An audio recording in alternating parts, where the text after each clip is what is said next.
આજ રોજ આમ આદમી પાર્ટી સુરત શહેર સંગઠન દ્વારા અમે સૌ મિની બજાર ખાતે ભેગા થયા છીએ અને ચેતરભાઈ વસાવાના સમર્થનમાં આજે ભેગા થયા છીએ। આજે આપણને ખબર છે કે આપણા રાજ્યની અંદર, આપણા દેશની અંદર જે લોકશાહીની આપણે વાત કરીએ છીએ, પણ લોકશાહી જેવું નથી। આજે કોઈ સામાન્ય માણસ પણ જો ફરિયાદ લખાવા જાય તો એમની ફરિયાદ નથી લેવાતી,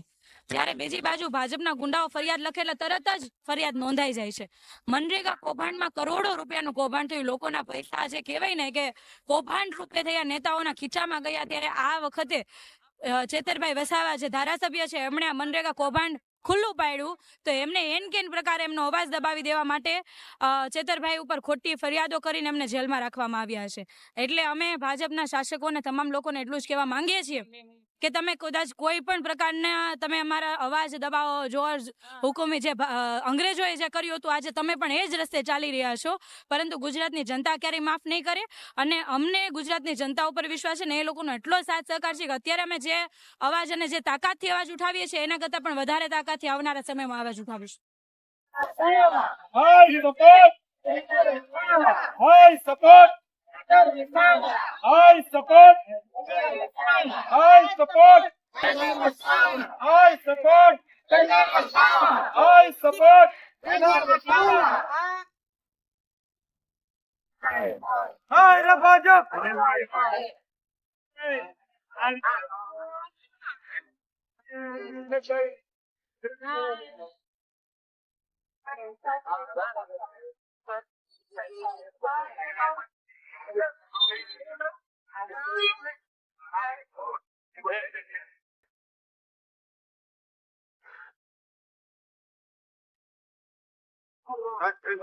Hello,